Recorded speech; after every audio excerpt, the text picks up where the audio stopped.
Ang Devil Emperor. Credit to the author. 378 hanggang 406. Ang mga pangalan po na nandito ay galing sa mga name generator. Kung meron man pagkakatulad sa mga pangalan ng tao o lugar at pangyayari, ito ay tunay na hindi sinasadya. Katie Wala Kindstone, tumigil ka na po. Isang nag-aalalang sigaw ang narinig habang lumalaki ang pagkauhaw sa dugo ni Ethan. Sumugod si Conrad kasama ang ilang mga tauhan. Sila ang delegasyon ng Quanrong. Ano man ang akusasyon sa kanila, hindi ganoon kadali ang pag-akusa sa kanila. Tinitigan siya ni Ethan, punong Ministro Hale, sa itsura ng mga bagay-bagay, alam mo na ang kanilang ginagawa. Kung gayon, dapat mo ring mapagtanto na pumunta sila rito para patayin ako. Katie Wala Kindstone, makinig ka sana. Naparito sila para lutisin ang kanilang mga pribadong bagay. Wala itong kinalaman sa politika. Alam mo kung ano ang mangyayari kung papatayin mo sila. Hindi mo gugustuhin iyon. Alam ni Conrad mula sa malayo na si Ethan ay hindi isang santo, handang magpatawad at makalimot. Kaya sa halip na gamitin ang kanyang hindi umiiral na pagkatao, pinakiusapan siya ni Conrad ng malamig at matigas na mga benepisyo. Kung hahayaan mo silang mawala, pangako ko na magiging kapaki-pakinabang ang mga ito kay Katie Wala Kindstone balang araw. Isa kang matalinong tao. Hindi ko na kailangang sabihin pa. Si Ethan ay nagmumuni-muni. Itinuro ni Conrad na ang delegasyon ay pawang may malapit na kaugnayan kay Commander Tyson sa hangganan. Kung sila ay mamamatay sa Titans, ipapamarcha ng matanda ang kanyang hukbo patimog. Dalawang bagay ang ibig sabihin niyan. Una, ang may kagagawan ang siyang salarin. Dahil pinatay sila ni Ethan, ang ulo niya lang ang makakapagpakalma sa kanya. Pero basta na lang ba ito isusuko ni Ethan ng ganoon? Imposible naman, at sasamantalahin ng Quanrong ang kaguluhan sa Titans at Seisalakay. Tiyak na ayaw iyon ng emperador kaya pipiliin niya ang pangalawang opsyon. Isa na magbibigay daan sa emperador na matulog ng may kapayapaan ng isip. Kung sumalakay ang Quanrong, lalabanan ito ng buong Titans, kasama na ang 8 bahay at ang 4 na haligi. Ikaw naman, Ethan, ang salarin sa likod ng lahat ng ito, hahayaan ko na lang ito, pero lumabas ka at lumaban. Lumaban ka hanggang sa huling hininga mo at magdugo ka sa larangan ng digmaan. Hindi lamang hihinay ng emperador ang lahat ng iba pang paksayon alang-alang sa kaligtasan ni Titans, ipapakita rin niya ang kapangyarihan ni Titans at bibigyan ang mga Quanrong ng isang aral na hindi nila malilimutan. Magiging talunan ang lahat maliban sa emperador. Ngayon, doon nga ang klasikong kaso ng mangingisda. Naikuyom ni Ethan ang kanyang mga kamao, pagkatapos ay niluwagan ang kanyang hanggaring pumatay. Huminga ng malalim si Conrad, alam niyang may pakialam pa rin si Ethan sa pangkalahatang sitwasyon. Ang sarap makipag-usap sa matatalinong tao. Bago pa man siya matapos, may natatawang sinabi si Ethan, sige, punong ministro, Ginoo, sa pagkakataong ito ay may utang ka sa akin. Sisiguraduhin kong sisingilan ko ito sa tamang panahon. Isang pilit na tawa ang pinakawala ni Conrad. Alam talaga ng bata kung paano manamantala. Alam niyang ang hayaan silang mabuhay ay para sa kanyang ikabubuti, pero sinasabi niya na ginawa niya lang iyon para sa akin. Pero muli, dahil sa kung gaano siya kalapit sa Quanrong, hindi naman ganoon kalayo ang sinabi ni Ethan, sige, may utang na loob ako sa iyo. Gagawin ko ang lahat kapag kailangan mo ako. Tumanggaw si Ethan, kumikislap ang mga mata. Iniwan ni Ethan ang kanyang mga bihag sa pangangalaga ni Conrad, at naglakad palayo na parang isang ordinaryong nakamasid lamang. Narinig ng 4 na mapanlinlang na demonyo ang kaguluhan at tumakbo palapit sakay ng doble. Ngunit nang makitang hindi natuloy ang salusalo, sila ay nalungkot. Nahuli tayo sa kasiyahan. Sumulyap si Ethan sa kanila at naisip, tamang-tama ang tiyempo. Iniwan niya ang 3 bata sa kanilang mga kamay, at inasikaso ang sarili niyang mga problema. Dahil wasak na wasak ang pista ng mga parol, wasak na wasak ang mga gusali, takot na takot ang mga taong nagtatakbuhan, at wala nang ibang makikita rito, umuwi na ang mga batang babae. Pinagmasdan ni Ethan ang Quanrong ni Conrad ng may pilit na ngiti. Kumislap ng bintuan ang kanang mata niya at nawala na siya. Whoosh! 2 anino ang sumulpot sa kinaroroonan ni Ethan pagkaraan ng ilang segundo, at tumingin sa lahat ng dako, Susmariosep. Walang loika ang galaw ng bulok na batang yan gamit ang kanyang baluktot na kasanayan. Paano tayo susunod? Magulat na lang tayo pabalik sa kapitan. Nahuli lang tayo. Wala na ang isa pang anino. Mabilis ding umalis ang una. Sa tiwangwang na lugar na ito, kahit walang taong nakikita, ang lupa ay umuuga paminsan-minsan. Pagkalipas ng 2 oras, sa garrison, nagpakita ng madilim na tingin si Conrad kina Kayden at Titus. Katabi niya ang nahihiyang sina Rebecca Teller at Rohan na may bali sa braso. May kung anong itim na parang gabi ang nakapatong sa kama. Saka lang sila naniwala nang sabihin ni Rebecca na ang bagay na iyon ay ang sky-piercing wolf na si Rendin. Nang may paalam na sa dalawa ang buong kwento, nawalan sila ng malay. Ang matatapang na mandirigma ni Quanrong, ang pangalawa at pangatlong miyembro ng koponan ng 8 Wolf Wardens, ay gumawa ng magkasanib na pag-atake at madaling napaatras ng may pagsasanay. At ang kalaban ay naglakad papalayo na parang walang nangyari. Kung hindi dahil sa napapanahong pagdating ni Conrad, patay na sana sila ngayon. Hindi sinisisi ni Kayden ang tatlo, sa halip ay nabigla siya sa malupit na pangyayari. Si Ethan ay isang kasuklam-suklam. Bumantong hininga si Conrad, binalaan kita na huwag mong tapakan ang mga daliri niya. Pero ikaw. Patawarin mo kami, punong Ministro Hale, nabigo ako sa pagtuturo sa aking kapatid. Sisiguraduhin kong hindi na ito mangyayari muli. Yumuko si Kayden, tinitigan sina Rebecca at Rohan hanggang sa mamula ang kanilang mga mukha sa kahihiyan. Si Rendin naman, nakahiga lang siya roon, sa kanyang kadiliman. Gumalaw ang lupa at lumabas si Leandro. Nagbigay siya ng kanyang pagsaludo at sinabing, Ginoong punong ministro, si Ethan ay may buntot na katulad ng hinula mo. Pero siya ay tunay na kahanga-hanga.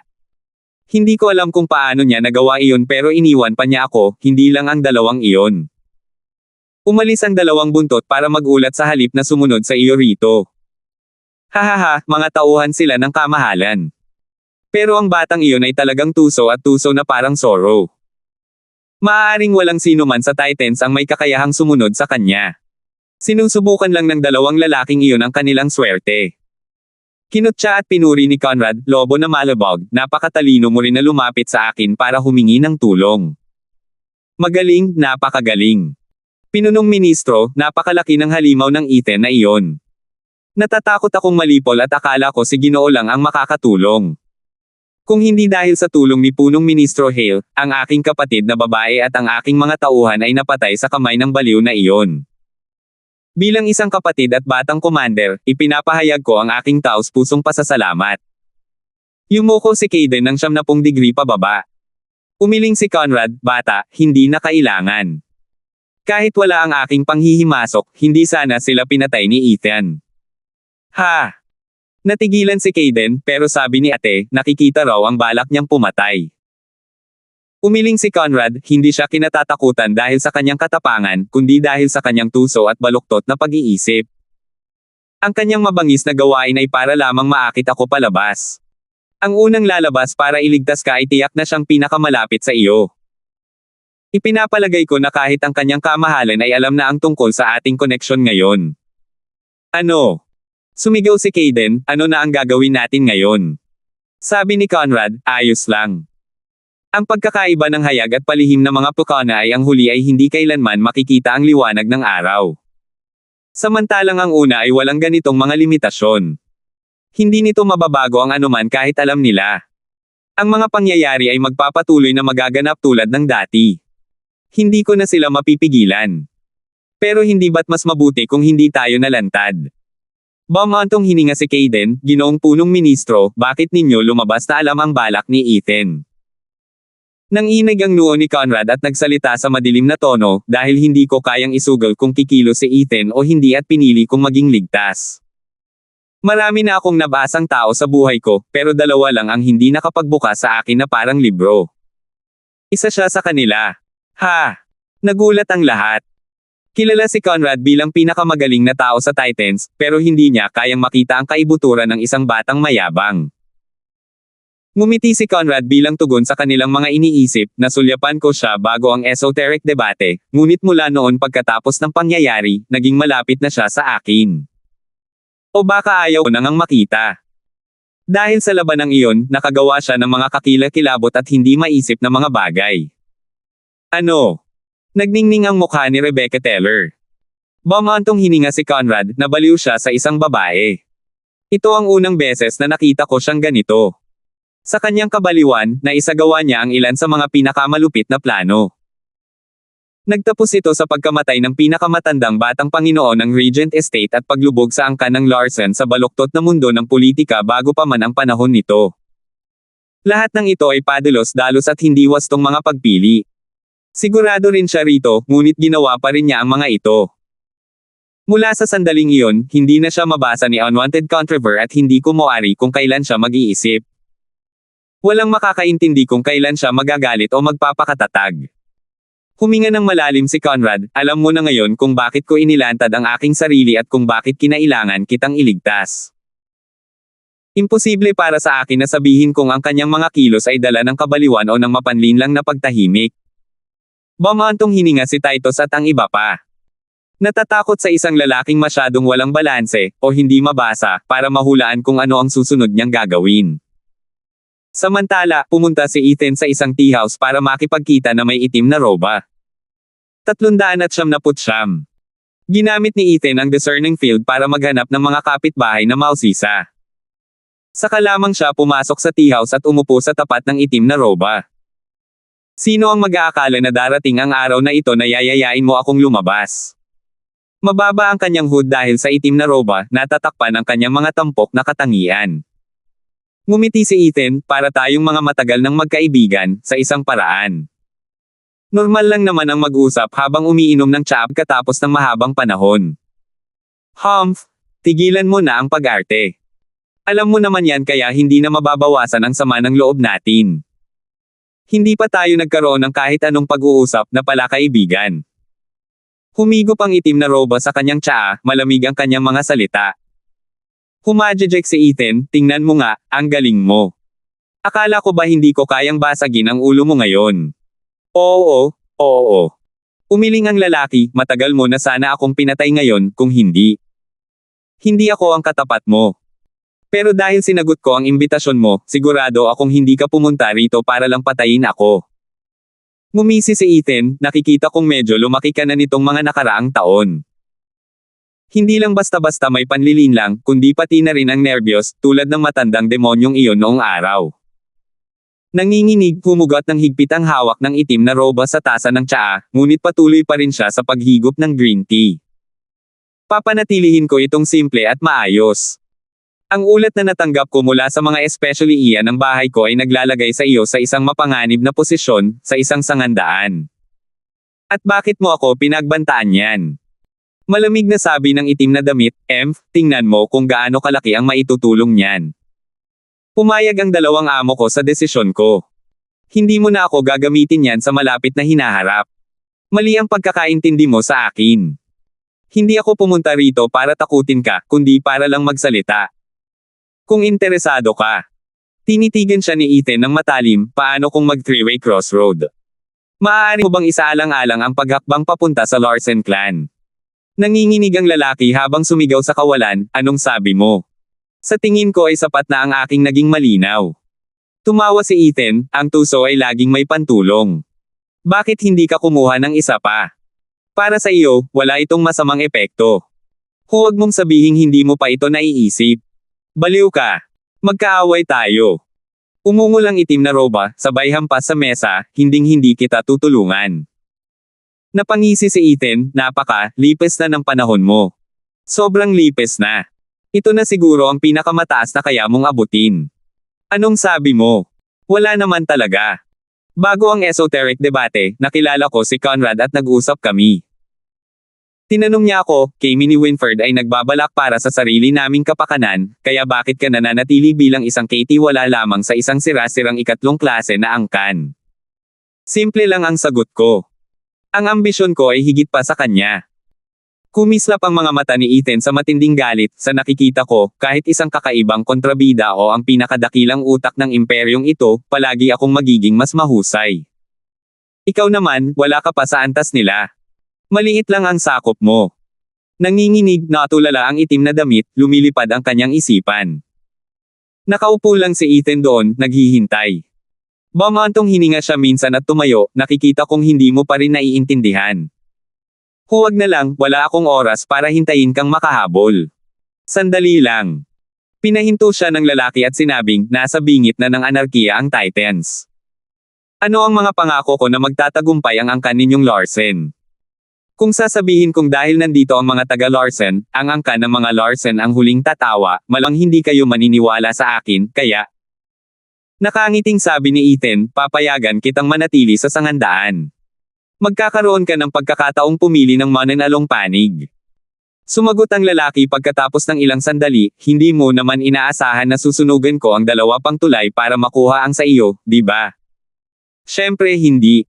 Hindi ka tanga at hindi mo gagawin yan kahit sabihin ko pa sa'yo. Lahat tayo ay makasarili. Kung bumagsak ang angka ng Larsen, nariyan pa rin ang 2, di ba? May kakaibang ngiti si Ethan, parang isang mabait na tiyuhin na nag-aabot ng candy sa mga bata. Tumango ang itim na roba, kung walang conflict of interest, bukas ako sa kooperasyon. Napakaganda. Hindi na maaaring maging mas simple pa. Hindi ko nakakailang ganing gumawa ka ng isang bagay na mahirap. Gawin mo lang ito sa tamang oras at papasok ka na. Bulong ni Ethan sa kanyang tainga. Natigilan ang itim na damit, saka siya pinagmasdan na natulala, na wala mo na ba yan? Lahat naman ay sinusubukang gawin ang lahat para hindi matanggap ang kawawa at nakatakdang kapalaran. Pero gusto mo pa ring sumama at maging sentro ng lahat. Sino ka sa tingin mo, Satyr Gord? Nagkibit balikat si Ethan at sinabing, ano pa nga ba ang magagawa ko? Lahat ay gustong-gusto akong hulihin. Kailangan may gumawa nito. Nakatitig ang lalaki, saka tumango, at pinuri, ngayon naiintindihan ko na kung paano ka nakaakyat sa ganito kalayo. Para sa iba, ikaw ay walang awa, ngunit isang mabangis sa iyong sarili. Sa kung ano ang gusto mo sa akin, ito na ang hula ko. Si Ethan ay si Ethan, dalubhasa sa pagbaligtad ng mundo. Hahaha, pakiusap, namumula na ako. Kung gayon, para sa ating malusog na relasyon. Inilahad ni Ethan ang kanyang kamay ng may ngiti. Hinablot ito ng itim na roba ng palakpak at umalis hanggang sa magdamag. Ngumisi si Ethan bago umalis. Samantala, sa isang Pinong pavilion, si Winfred ay mapayapa at tahimik na umiinom ng masarap na alak. Isang kalabog ang tumunog at biglang lumabas si Ethan. Hindi man lang natigilan si Winfred. Inalok pa niya ito ng inumin at nginitian, Katie wala Kindstone, matagal na. Ano kaya ang dahilan ng imbitasyong ito? Hahaha, hindi ba kayang tingnan ng isang tusong utak na tulad ni Sir Leng? Humajejek si Ethan. Umiling si Winfred, ninanamnam ang alak, hahaha, baka subukan ko rin ito sa iba pang mga tao, pero pagdating sa pagtataksil ni Katie wala Kindstone, simula noong esoteric debate, tumigil na ako sa paghula. Hinihiling ko sana na maging prangka ka. Maikli lang ako kung ganoon. Inimbitahan ko si Ginoo para sa isang simpleng tanong. Sige. Casual na kumaway si Winfred. Sir Leng, ano ang gusto mong makamit sa pananatili mo sa Regent Estate ng maraming taon? Naintindihan mo ba? Tanong ni Ethan. Nayanig ang tasa ni Winfred, mapait ang kanyang tugon, Katie wala Kindstone, huwag mo akong gawing kampante, pakiusap. Muntik ko na sanang kunin ito para sa aking sarili ngunit dumating ka at nauwi sa wala ang lahat ng aking mga plano. Masisisi mo ba ako? Kung hindi ako, kung hindi si Punong Ministro Hale. Kung hindi si Punong Ministro Hale, ang matigas pa ring emperador. Sige, sabihin mo na lang ang pyesa mo. Naiinip na si Winfred. Sumeryoso si Ethan, Sir Leng, ilang dekada na po kayong nagpakahirap sa Regent Estate at wala pa kayong nakikitang premyo. Siguro mas madali para sa inyo ang makasama ang Larsen clan. Ano? Napatalon si Winfred, saka sumigaw, Katie wala Kindstone, nandito ka ngayon para agawin ako. Pasensya na sa pagkadismaya pero ang gusto ko ay isang bagay na hindi mo maintindihan. Isa pa, nasa Larsen clan ka na. Hindi ba't masikip ang mga tao kung ay dadagdag mo ako? Paano kung hindi ako kabilang sa angkan ng Larsen? Naningkit ang mga mata ni Ethan. Sumigaw si Winfred, hinding-hindi mangyayari yan. Kasunod nito ay umiling, kung si Katie wala Kindstone ay wala sa angkan ng Larsen, ang bahay na iyon ay magugunaw. Wala ring saysay. Hahaha, dahil plano ko nang umalis, sisiguraduhin kong may hahanda ko ang lahat at hindi ko hahayaang magkalat sa hangin. Para matapos ang proyekto ko, kailangan ko ng tulong ng isang tao. Mabigat na nagsalita si Ethan, Sir Leng, minsang sinabi ni Punong Ministro Hale na kayo raw ay kanang kamay ng mga pinuno, pero bawat isa ay may kanya-kanyang agenda. Hindi ko alam kung ano ang layunin ni Punong Ministro Hale, pero may teorya ako tungkol sa inyo. Naaalala mo pa ba ang sinabi mo sa akin kung paanong sa ating tatlong pagsasama, walang makakapidyaw sa atin? Napaisip ako. Maaaring mukhang mayabang ka, pero gusto mong patunayan ang iyong sarili, para maging kakaiba. Binibigyan kita ng pagkakataon, ngayon, na angkinan ang lahat ng papuri. Bulong ni Ethan sa tenga ni Winford. Ang katahimikan ni Winford ay unti-unting napalitan ng pagkabigla, at pagkatapos ay nanlaki ang kanyang mga mata. Katie wala Kindstone, napakalaking gawain iyan. Plano mo bang pag-isahin ang kontinente? Tanong ni Winford, gulat na gulat pa rin. Ngumiti si Ethan, hindi ko ito pinangarap. Hindi ako isang mapanlinlang sa puso, kundi isang magsasaka na nananabik sa daw. Samantalang si Sir Leng ay labis na sabik na makamit ang ganitong kahangahangang tagumpay. Tumango si Winford nang nakakunot ang noo, oo, ito ang pinakadakilang tagumpay sa lahat ng panahon.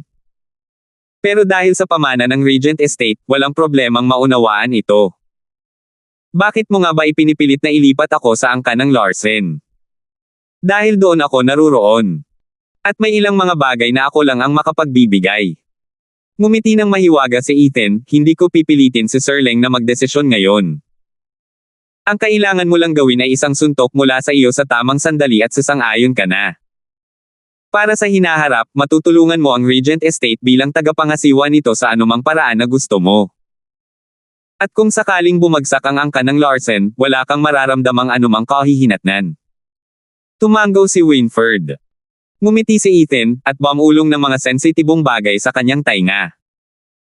Naglaro na ang lahat ng bahagi at ang natitira na lang ay ang maghintay sa kanya, isang tagapagbago ng kapalaran at isang anomalya, upang palayain ang anarkiya.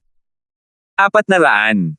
Pagkalipas ng 5 araw, idinaos ng emperador ng Titans ang kanyang sentenaryong anibersaryo. Mapayapa ang mundo, dumalo ang mga angkan, dumating ang delegasyon ng Quanrong na may dalang mga regalo at naruroon ang 8 maharlikang bahay. Nagdiwang ang buong bansa. Si Ethan, na halos hindi man lang nag-aayos ng kanyang kilos, ay talagang nagliliwanag, gwapo at kaakit-akit. Ngunit ang isang bagay na hindi niya maalis ay ang kanyang trademark na masamang ngiti. Ang pagdiriwang ay simula ng katapusan. Maghintay ka lang at tingnan, humph. Kumislap ang mga mata ni Ethan at lumabas siya ng bahay. Naghihintay na ang mga miyembro ng Larsen clan at nanlaki ang kanilang mga mata sa kanyang pagdating. Dahil sa pagiging tamad at walang pakialam ni Ethan gaya ng dati sa kanyang imahe, ang makita siyang nakaayos at nakabihis ay isang kahangahangang tanawin. Nagningning ang mga mata ni na Andrea at Sheena. Hihihi? Katie wala Kindstone, makikipag-date ka ba? Sa ganda ninyong lahat, iniisip ko kung ilang puso ng babae ang aagawin mo. Tumawa si Kapitan Pang. Tumango si Dexter habang si Ethan ay may malabong ngiti, anniversary ngayon ng kamahalan. Paano ko hindi maipagbibihis ang parte para ipakita ang aking lubos na paggalang? Gayunpaman, ginawa niya akong pinakamahusay na Katie wala sa ilalim ng langit. Kapatid na Kindstone, karaniwan mong hindi inaalintana ang mga ganyang kabaitan, paano nangyari ngayon? Nawala sa isip ni Kapitan Pang. Umiling si Ethan at humarap kay Dexter, Dexter, kahit anong mangyari, huwag kang magpanik. Bilang isang pinuno ng angkan, ang pinakamababa na dapat ay mayroon ka ay ang pagiging matatag ng isip. Tumango si Dexter, kahit wala siyang kaalam-alam. Kayo naman, mga duwende, natatandaan pa ba ninyo ang sinabi ko sa inyo kagabi? Bulyo ni Ethan sa 4 na mapanlinlang na demonyo. Habang tumatawa, determinado ang 4 na pigmy, Katie wala Kindstone, kung may isang bagay man kaming magaling, iyon ay ang, ha. Ano yan? Ethan, anong ginagawa mo ngayon? Tanong ni Andrea. Umiling si Ethan habang nakangiti, walang anuman. Sige na. Nakatingin lamang si Andrea sa kanya nang may paghihinala, kasunod ang iba. Nang dumating ang oras para sumakay sa karwahe papunta sa Imperial Palace, sa halip na sumakay kasama si Dexter at ang babae, gaya ng dati, nakisabay siya kay Sheena sa isang karwahe. Natigilan at nanlumo siya dahil dito. Napaigtad si Sheena na mula ang kanyang mga pisngi at tatanggi na sana siya. Ngunit ang gago na laging si Ethan ay pumasok sa karwahe nang walang pakialam at hinaila pa siya palapit ng may masamang ngiti. Sheena, may problema ba o ayaw mo sa piling ko? Hindi naman. Pero hindi ba dapat sumama ka sa batang binibini? Hindi rin siya ilang araw na nasa lupain ng angkan ng Larsen at hindi rin siya ipinanganak kahapon. Halata sa kanya na may dalang sulo si Andrea para kay Ethan. Habang si Ethan bilang Katie wala at si Andrea bilang amo ay nagpupuno sa isa't isa. Habang siya, bilang tagalabas, ay medyo nahihiya na mapalapit ng husto sa lalaking may asawa. Hindi ito ikinabahala ni Ethan, suot ang parehong natatawang ngiti, masanay ka na dyan. Magsasama tayo ng maraming araw sa hinaharap. Ano? Nakatitig si Sheena kay Ethan, nag-aalab ang mga pisngi. Hindi niya maintindihan ang mga sinabi nito at ang puso niya ay pabigla-bigla na lang pumipintig. Bilis ng husto ang tibok ng puso niya na para bang saysabog ito palabas ng dibdib niya. Kalmadong nakaupo roon si Ethan, suot ang parehong itsura na parang alam na alam niya ang lahat. Ang convoy ng angkan ng Larsen ay patungo sa pangunahing kalye ng kabisera ng imperyo. Naghihintay ang prinsipe ng korona sa mga tarangkahan kasama ang kanyang dalawang kapatid. Ngumisi si Yundal, tumango ang nakoronahang prinsipe at nanginig ang mukha ng pangalawang prinsipe. May posibilidad na naalala niya ang isang partikular na masakit na pangyayari kaya't bumagsak ang kanyang kalooban. Siyempre, alam ng dalawa pa kung bakit, kaya pinili nilang huwag siyang pansinin at nagpatuloy sa pagsalubong sa mga bisita. Lumabas sina Dexter at Andrea mula sa unang karwahe. Tumingin ang mga prinsipe sa loob ng karwahe at nagtaka, nasaan si Katie wala Kindstone. Lumabas si Ethan mula sa pangalawang karwahe, habang inaalalayan ang namumulang si Sheena sa kamay. Agad na gumawa ng conclusion ang dalawang prinsipe. Matalim na tinitigan ni Andrea ang mag-asawa, ang puso niya ay nilalamon ng selos. Kailan sila naging ganito kalapit? Hay nako, may mga natatanging lalaki na talagang kaakit-akit, kaya gusto sila ng lahat. Walang nakapansin sa pangalawang prinsipe sa sulok na nagpapakita ng kakaibang tingin nang makita ang dalawang prinsipe na napakalapit sa mag-asawa. Kuya Kindstone, isa kang kilalang romantiko. Sa tuwing nakikita-kita, may kayakap kang isang matalik na kaibigan. Maaari mo bang ibunyag sa binata mong ito ang iyong maliit na sekreto? Bamantong hininga ang kanyang kalakihan. Kumaway lang si Ian, Patty, prangka ako. Lahat ng nangyari noon ay kasinungalingan, samantalang ngayon lang ang totoo. Lalong namula si Sheena, at nataranta ang kanyang puso. Kailan pa nagkaroon ng ganitong damdamin para sa akin si Katie wala Kindstone? Nanginig si Andrea, at nagulat siya. Ito ang unang pagkakataon na naging bukas si Ethan sa kanyang nararamdaman, hindi niya ito kailanman sinabi kahit sa harap ni Clara. Bakit bigla na lang niyang inihahandog ang sarili niya para sa isang babaeng nakilala niya ilang buwan na ang nakalipas? Dahil ba sa may kapansin-pansin siyang pagkakahawig kay Abby? Nakaramdam ng sama ng loob si Andrea habang tumatawa ang prinsipe, binabati kita, Katie wala Kindstone. Ang banal na birhen at ang isang bayani ay tunay na magkapareha, hahaha. Itinaas ni Ethan ang kanyang ulo na may kumpiyansang ngiti. Si Sheena ay hinog na mas pa sa kamatis, at yumuko sa pagkalito. Hindi pa rin niya maintindihan ang nangyari. Kailan kami naging magkarelasyon ni Katie wala Kindstone? Pakiusap, dito po kayo. Masayang sabi ng prinsipe ng korona. Pinangunahan ni Ethan si Sheena, papasok sa malaking bulwagan. Napansin niya ang iba pang mga bahay, at naroon sina Conrad at Raisin. Maging ang delegasyon ng Quanrong ay naruroon din. Sumulyap sa namumutlang sina Rohan at Rendin, si Ethan ay ngumiti ng mapait, na nagpapakita ng takot sa kanilang mga mata. Sinuri siya nina Titus at Caden, at nagulat sila sa segundo. Mahirap isipin kung paano nagtataglay ng isang binata tulad ni Ethan ang ganitong kapangyarihang parang Diyos. Kailangan siyang patayin kahapon. Ang problema ay ang paghahanap ng mga paraan upang maisagawa ang gawaing ito. Katie wala Kindstone, may bagong karelasyon ka, ha? Isang kakaibang boses ang nagpagulo sa tenga ni Ethan. Ito ay ang peony overseer ng Drifting Flowers Edifices. Pinalitan niya si Clara sa pagpapahayag ng kanyang lubos na pagtutol gamit ang nagliliyab at galit na mga mata. Peony, tumahimik ka. Huwag kang bastos. Tinitigan siya ng lola at saka ngumiti kay Ethan, hahaha, Katie wala Kindstone, huwag mong pakialaman ang ugali niya. Paano ko naman gagawin yun? Tama naman siya kung tutuusin. May bago naman akong karelasyon. Hinailan ni Ethan ang kamay ni Sheena para idiin, lumingon siya sa mga tao at sa mga magagarang upuan ng angkan ng Larson, siniguradong maupo si Sheena sa tabi niya. Ang kanyang ginawa ay nagpakunot ng noo sa lahat ng mga batang babae sa inggit. Pangalawa, lalong namula si Sheena nang maabyute ng mga titig ng mga Drifting Flowers Edifices. Hindi niya kayang salubungin ang mga titig nila, nahihiya siyang gumawa ng isang bagay na hindi niya dapat ginawa. Parang inagaw niya si Ethan palayo. Ang problema, wala siyang kaalam-alam sa kung ano man ang nangyayari rito. Si Ethan ang pangunahing salarin. Kaya naman, napaupo si Sheena na parang pagod na pagod sa tabi ni Ethan. Naluluha pa nga ang mga mata niya. Agad na umupo ang mga bahay, mga opisyal, at ang delegasyon, kasunod ang mga prinsipe na nauuna.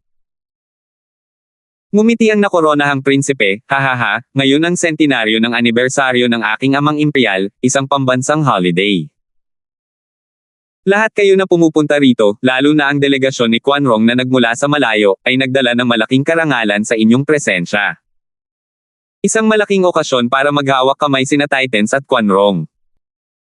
Umikot ang mga mata ni Kaden, at hindi sanay sa mga kaugalian ni Titans, sa pangangaral ng mga pagkukunwari at iba pa. Ang naririnig ko lang ay nandito kami para magdiwang na ikaw ang panalo rito. At nagpapasalamat ka pa nga. Anong klaseng biro ito? Walang nakaintindi na sa Titans, ang emperador ang may pinakamataas na kapangyarihan. Kayong mga bagong dating ay may dalang mga regalo para sa emperador na nagbibigay sa kanya ng prestihiyo. Siyempre, sasamantalahin namin kayo. Bakit pa ninyo iniisip na nakatayo kayo rito? Dahil sa ganitong gusot na loika, hindi kailanman maintindihan ito ng maikli at mapang-uyam na si Quanrong. Habang pinagbubuti ng nakoronahang prinsipe ang kanyang husay sa pagtatalumpati, pag-awit ng mga papuri at lahat ng iyon, sa silid-aralan ng imperyo, ang emperador, suot ang kanyang pinakamagandang damit, ay nagkukunwaring masungit, handang sumali sa mga kasiyahan. Nandito na ba ang lahat? Kumislap ang mga mata ng emperador. Isang anino ang lumuhod, kamahalan, sila nga. Pakiusap, utusan mo kami. Mabuti, sa wakas ay nakikita ko na ang katapusan ng larong ito. Walang pakialam ng mga hakbang, ang nakangiting emperador ay naglakad papunta sa kanyang mesa at nag-checkmate, sa wakas ay naipatupad na ang Secret Pearl Order mula 1,000 taon na ang nakalilipas. Akin na nga ang Titans. Kumamo ang emperador, tumalkod at mabilis na naglakad patungo sa bulwagan kasama ang mga katulong. 401. Dumating na ang kanyang kamahalan. Ang matalas na boses ay nag-anunsyo. Ang emperador na nakasuot ng kanyang damit na dragon ay naglakad sa gitna ng bulwagan ng may malalaki at may kumpiyansang mga hakbang, kasunod ang 12 ng mga gwardya. Yumuko ng may paggalang ang mga prinsipe. Maging ang mga opisyal, ang mga kabahayan, o ang delegasyon ng Quanrong, lahat ay tumayo at yumuko sa maluwalhati at mahigpit na mukha ng lalaki. Naupo ang emperador sa trono at inilibot ang kanyang mga mata sa mga tao, ngayon ang aking kaarawan, isang araw na dapat ipagdiwang para sa buong bansa. Lahat ay malugod na tinatanggap sa mga pagdiriwang, gayon din ang delegasyon ng Quanrong na nasa malayo. Maupo kayo. Salamat po, kamahalan, naway mabuhay kayo ng mahaba at masaganang buhay. Yumuko muli ang lahat bago umupo. Lumapit ang prinsipe ng korona sa emperador na may kasamang pagpupugay at pagyuko, ang buong imperyo ay nagdiriwang ng iyong anibersaryo, amang imperial. Naghanda rin ako ng isang espesyal na regalo para sa natatanging okasyong ito. Naway mabuhay ng mahaba at masagana ang iyong kamahalan. Nako, ang prinsipe ng korona ay palaging matalino. Gusto kong makita ang Red Along ito. Tiyak na isa itong tunay na kahangahangang bagay, hahaha, tumawa ang emperador, ilabas mo na.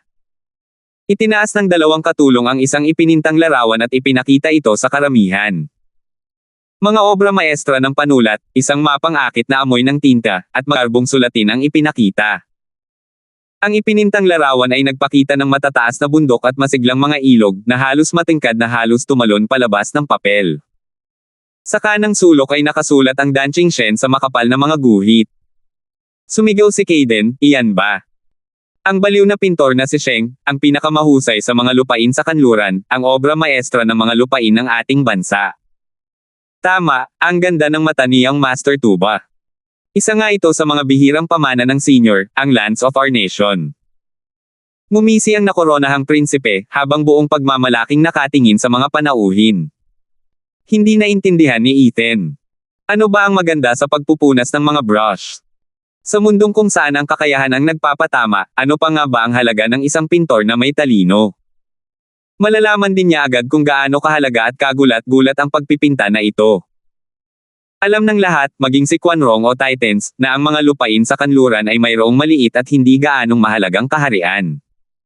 Ngunit 8 siglo na ang nakalilipas, isang talento ang isinilang sa parehong kaharian.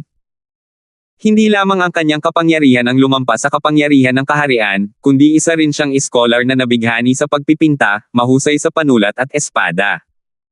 Siya lamang ang nakapagtagumpay sa 10 dakilang sekta, at naging walang kapantay na numero 1.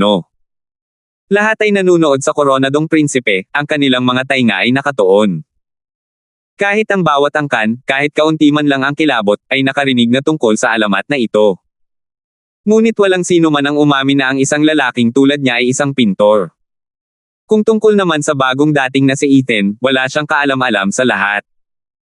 Pero bawat lalaki rito ay may malalim na paggalang sa isang ekspertong hindi makamundo, kaya nakinig din siya. Tumikim si Prinsipe Corona, habang pinagmamasdan ang lahat, ayon sa alamat, gumuhit siya ng isang walang kapantay na obra maestra, ang mga lupain ng ating bansa. Noong mga panahong iyon, pinagmasdan niya ang kanyang mga lupain na nasa kaguluhan at isang baliw na ambisyon ang isinilang mula sa kanyang pagkahumaling sa pagpipinta. At sino mang magdala ng pagpipinta na ito sa kanya ay matutupad ang kanilang pinakamamahal na hiling, kahit na tulungan silang magtatag ng kanilang sariling bansa. Nagulat ang lahat. Sa tulong ng unang eksperto ng mga lupain sa kanluran, maaaring makuha ng isang tao ang lahat ng lupain na gusto niya, kahit ang buong kanluran. Seryoso si Kaden, nanginginig sa tuwing pinapanood niya ang balumbon. Kung magkatotoo ang alamat, ibig sabihin ay may nakamamatay na sandata si Titans. Kailangan natin yan. Nagtama ang mga mata ni Kaden at Titus at palihim silang tumango sa isa't isa. Isang casual na boses ang narinig, "Kamahalan, nasaan na ngayon itong Danching Shen?" Nako! Humarap ang prinsipe ng Corona kay Ethan, tumikim ng isang beses, at mahinahong sinabi, "Sabi nila ay 8 siglo nang nawawala ang nakatatanda at walang nakahanap ng anumang palatandaan tungkol sa kanya simula noon." Stop! Napangisi si Ethan, ano pa bang silbi ng isang walang kwentang painting kung hindi mo mahanap ang tamang tao? Paf! Paf! Sumabog ang tawanan. Si Ethan ay prangka, parang tuod ng birch, pero may katuturan din naman.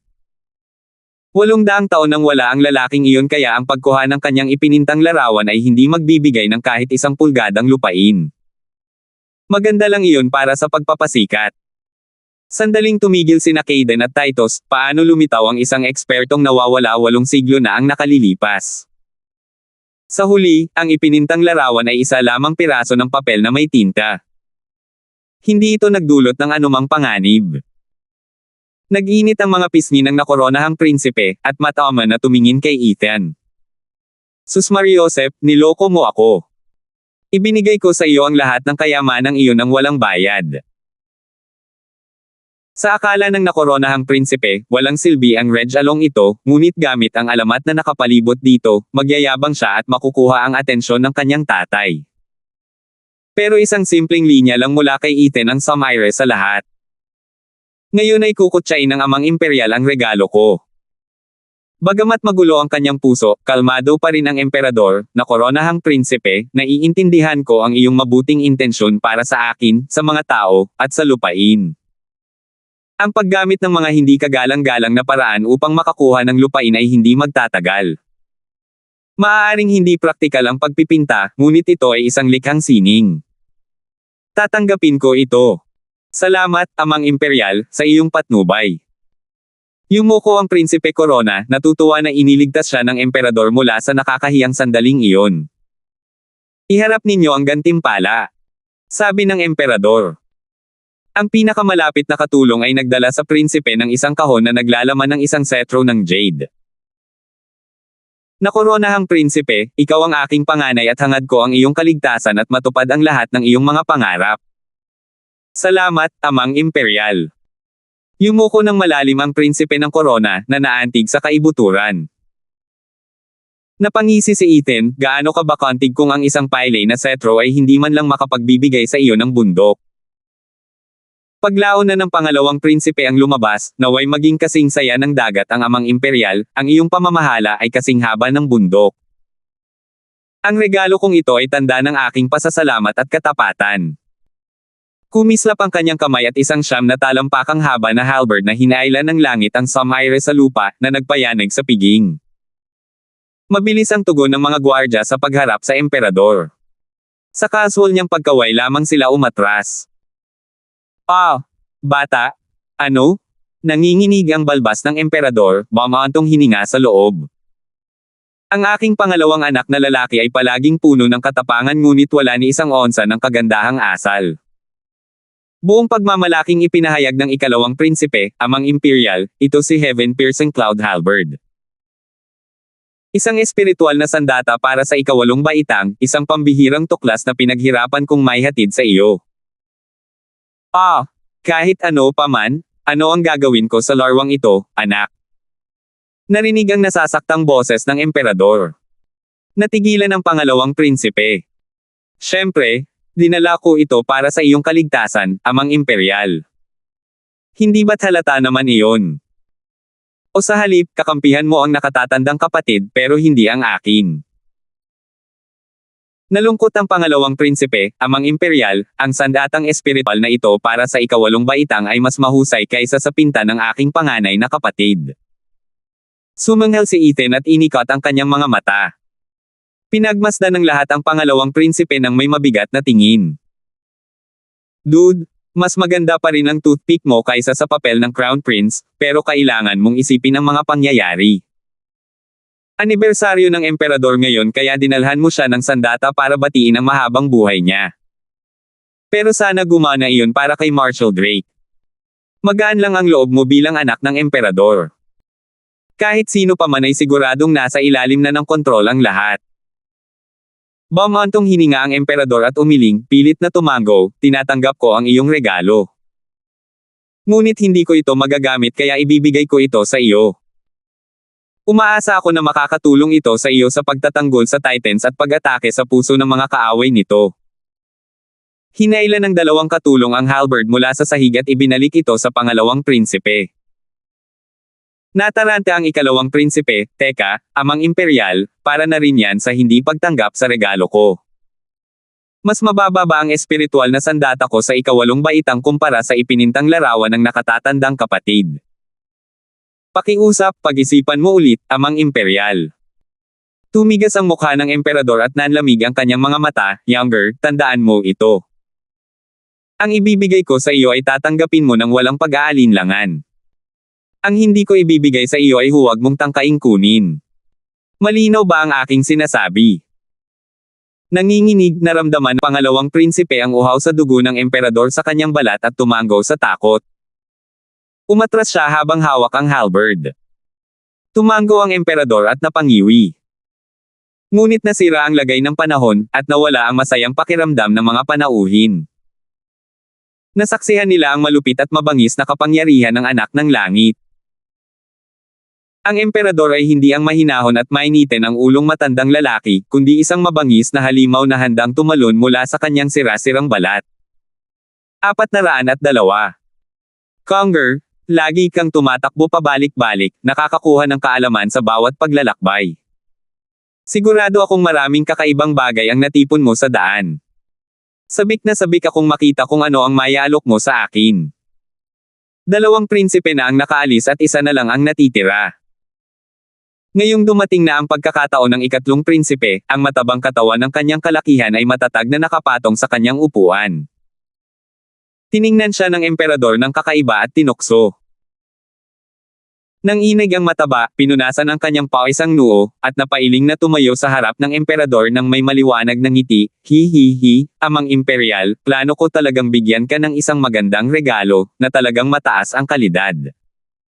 Perpekto ang disenyo at kalidad. Totoo. Nagdilim ang mukha ng emperador. Pinunasan ng maliit na babae ang kanyang mga mamantikang kamay, ang pawis ay tumutulo sa kanyang noo na parang malakas na ulan, at nagsalita ng mahina, ngunit naalala ko ang mga turo ng Amang Imperial. Ang lahat ng lupin ay pag-aari ng hari at ang lahat ng tao ay mga sakop ng hari. Kaya ano ang maaari kong ibigay sa Amang Imperial kung ang lahat ng bagay sa mundong ito ay iyon na? Ano mang ialok ko ay parang pagkuha ng ari-arian ng Amang Imperial at ibabalik lamang ito. Walang anumang bagay sa mundong ito na tunay na akin na maibibigay. Kung gayon, lumamig ang mga mata ng emperador. Lumunok ng tuyo, pinunasan ng mataba ang pawis bago sinabing, kung gayon, Amang Imperial, dapat mong maunawaan. Siyempre naman. Sa aking sentenaryong anibersaryo, lahat ng tao sa mundo ay nagbibigay sa akin ng parangal, ngunit ang anak ko lang ang umaakyat na walang dala. Hindi, Amang Imperial, mali ang pagkakaintindi mo. Naniniwala akong anumang ihaharap ko ay magiging masyadong bastos at kakaiba para maipahayag ang aking malalim na pagmamahal at walang katapusang paggalang sa aking Amang Imperial. Dahil dito, humingi ako ng tulong sa isang mahusay na guro sa loob ng isang buwan upang matuto ng sayaw para sa iyong anibersaryo. Pumunta ang mataba sa harap, tinutugtog ang hudyat ng musika at bumaba sa isang umuugoy at kakaibang bagay na tinatawag na, sumasayaw. Hindi, medyo maaga pa para tawagin itong sayaw. Para itong kakaibang pagtalon. Ang kanyang kalakihan ay humawi sa kanyang buhok, kumukurap-kurap ang kanyang mga mata, at ang kanyang mapupungay na pisngi ay tumatalbog sa kaunting galaw. Ito ay talagang kasuklam-suklam at walang ibang dapat gawin kundi ang itapon. Para itong pagtingin sa dagat mula sa isang bangka, habang ang mga alon ay pataas at pababa, at pataas at habang ang blob ay tumatalbog at yumayanig sa sahig sa bawat downstroke, gayon din ang mga manunood, marahil ay masyadong nakikinig sa artist at sa kanyang mga kamay, footwork. Maging ang kanilang mga bituka ay sumasayaw ng rumba. Isa itong tunay na, nakakagulat na karanasan. Pumutok. Hindi lang isa, buong manunood ay nanginginig ang mga buko-buko, nakatingin sa kaaya-ayang ballerina na may namumulang mga mata. Kung hindi dahil sa pagiging isang mapaggalang sa sarili, na prinsipe, malamang ay nagsusuntukan na sila sa puntong ito. Matamis na ina ng awa. Ang sayaw ay dapat nakaaya-aya sa paningin, ngunit ang sa iyo ay sumisipsip ng buhay ko. Ang mukha ng emperador ay nagkulay puti ng husto kahit hindi niya alam. Nanginginig hanggang buto, nakakuyom ang kanyang mga kamao, namumula ang kanyang mga mata, ibinuhos ang lahat ng kanyang lakas para hindi tumalon doon para isok ang bola para putulin ang malaimpyernong sayaw. Ngunit sa isang punto, may tiyak na mabibiyak, at sa kasamaang palad ay ang kanyang pasensya, tumigil ka. Ugong. Natigilan ng matabang babae na nakabaluktot ang baywang, kumukurap-kurap ang kanyang malalaking puppy eyes habang nakatingin sa mga pulang mata ng emperador. Nakahinga ng maluwag ang bawat bisita, pinahahalagahan ang sandaling ito ng kapayapaan sa mundo. Conger, sa susunod, dalhin mo ang dakilang guro mo. Pangako ko na hindi ko siya papatayin. Umalis ka na. Bumantong hininga ang emperador. Yumuko ang chubby at saka tumalon at sumuntok papunta sa upuan habang tuwang-tuwa bilang suntok dahil hindi siya naaksidente. Ang iba pang mga panauhin ay walang hanggang nagpapasalamat na natapos na ang palabas ng katatakutan. Mapalad kami na ang aming mga mata ay walang pilat sa panunood ng iyong anak na tumalbog. Ang iyong awa ay walang hanggan, emperador. Tumayo muli ang prinsipe ng korona, Amang Imperial, kahit medyo magaspang ang sayaw ng ikatlong kapatid, mabuti ang kanyang intensyon at dalisay ang kanyang puso. Pakibigyan po sana siya ng gantimpala, Ama ng Imperial. Mayroon kayang makakapantay sa kanyang pagganap. Kumislap ang mga mata ng emperador. Tumawa ng mahina ang prinsipe Corona, Ama ng Imperyo, ang ikatlong kapatid ay kakaiba simula pa noong ipinanganak ka. Sa iyong walang katapusang pagmamahal, ang pagbibigay lamang sa akin at sa pangalawang kapatid ng isang bagay ay magpaparamdam sa ikatlong kapatid na napag-iwanan. Pakisuyong isaalang-alang ang kanyang taos-pusong damdamin at bigyan siya ng kaunting bagay. Isang tanda marahil. Sasabihin ko na ito sa huling pagkakataon. Maaari akong magbigay ng gantimpala sa sinuman sa lupaing ito, maliban sa kanya. Malamig ang ngiti ng emperador, anong regalo pa ba ang magiging karapat-dapat? Nagpadala ito ng malamig na panginginig sa puso ng lahat. Ipinahiwatig ng emperador na nagrereklamo siya dahil sa pagkakaroon ng isang mataba na anak. Ngunit paano naging ganoon kaliit ang pananaw ng pinuno na nakikipag-usap sa kanyang anak sa mga walang kabuluhang bagay? Napakamot ng ilong si Ethan, nakipagtitigan sa una at pangalawang mabubuting tao. May ideya na siya kung ano ang nangyayari. Tanging ang pangalawang prinsipe lamang ang nagbigay ng mapang-uyam ng ngiti. Sinubukan itong muli ng nakoronahang prinsipe, amang imperial, pakiusap. Tumahimik ka. Sabi ng emperador, nakoronahang prinsipe, may mga bagay na wala kang kapangyarihan. Ayos lang, kuya. Alam kong natapakan ko ang kaba ng amang imperial. Normal lang ang hindi makatanggap ng kahit ano. Hindi mo na kailangang subukan pa. Sumimangot, nagreklamo, at nagpayo ang matabang lalaki. Natuwa ang pangalawang prinsipe sa kanilang paghihirap, ang isa ay mapagkunwari, ang isa ay pasaway. Mabuti na lang at mayroon silang isa't isa, ha? Nagngalit ang prinsipe ng korona at sumulyap sa emperador sa huling pagkakataon bago umupo. Nakakuyom ang kanyang mga kamay, ang mga daliri ay nakabaon sa kanyang mga palad. Bakit ganito? Ako ang prinsipe ng korona. Paano ako matatalo sa mantika na yan?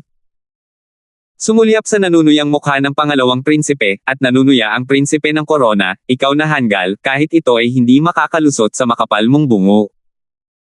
Kahit sino ay maaaring gantimpalaan, maliban sa emperador. Ang ginawa lang ng amang imperial ay ipinakita niya ang kanyang hangarin sa kahalili. Pero bakit kailangan siyang maging siya? Tumingin ang prinsipe ng korona sa mataba, na sumasaludo rin bilang pasasalamat. Wala ba sa isip ng punk ang ibig sabihin ng ama ng imperyo o sadyang magaling lang talaga siyang magkunwari?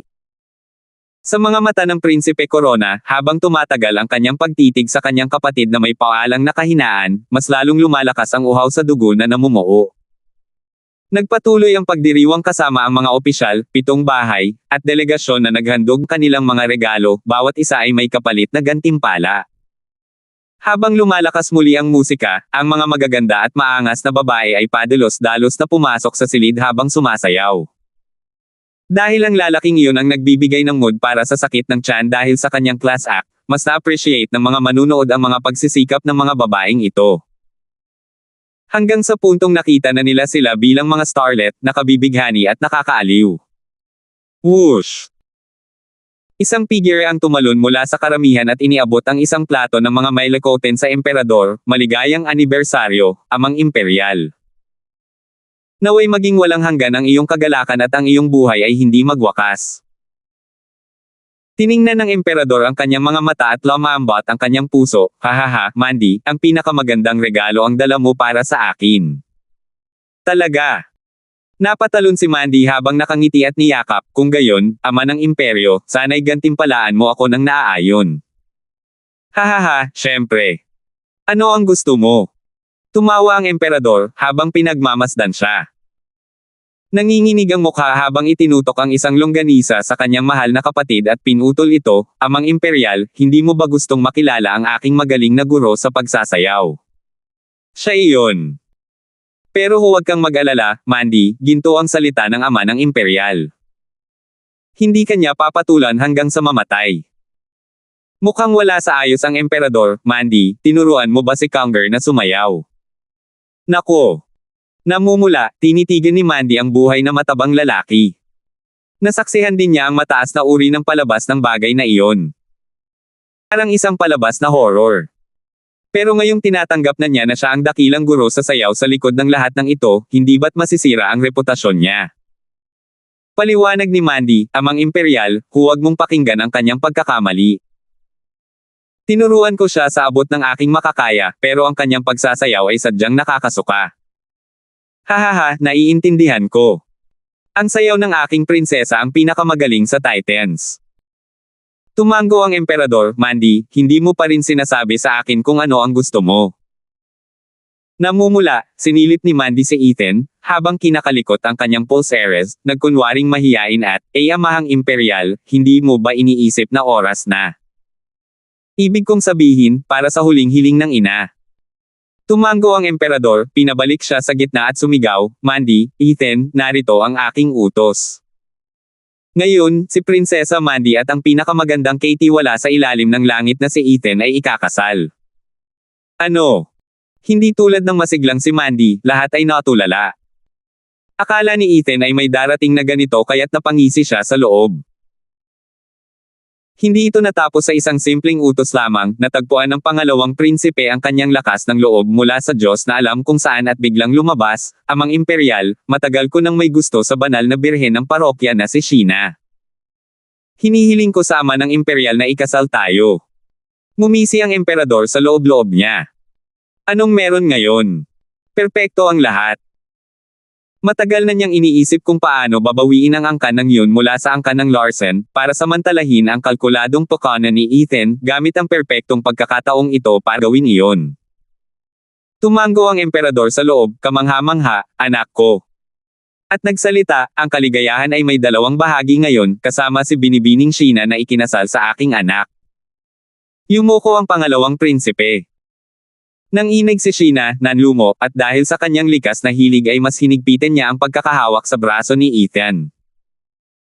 May kumpiyansang ngiti, binigyan siya ni Ethan ng mainit na tingin, ayos lang. Kasama mo na ako ngayon. Hinding-hindi yun magbabago.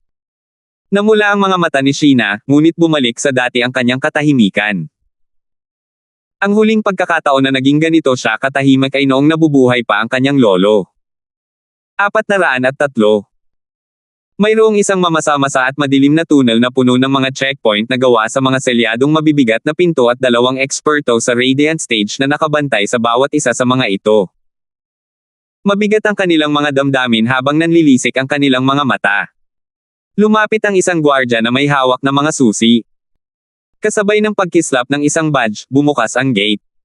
Nakasulat sa badge ang pagsang-ayon ng emperador. Tarangkahan ng tarangkahan, kinailangang dumaan ng gwardya sa 18 sa mga ito para makarating sa dulo. Isa itong maliit at madilim na silid kung saan may isang figurang kasinlaki ng pint na nakahiga sa isang simpleng kama, tamad na ngumunguya ng kung ano. Ano ang gusto ng matandang uling sa pagkakataong ito?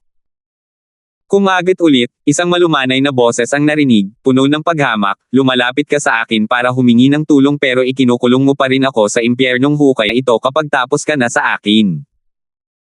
Sa loob ng 300 taon ay tinupad ko ang aking pangako, ang tanging biyayang nakapagliligtas sa iyo mula sa aking galit. At ang mga bagay na ito, ngayon lang ako nakain ng mas malala pang basura sa loob ng 300 taon. Hindi ba't isa akong banal na dragon? Whoosh! Itinapon niya ang bagay na iyon sa gwardya. Kasabay ng isang malakas na kalabog, dumaan ito sa mukha ng gwardya, habang hinahampas ng hangin ang mukha niya. Gumawa ito ng butas na hanggang metro ang lalim sa pader sa likuran niya at niyanig pa ang buong lugar, ngunit buo pa rin ang bagay na iyon.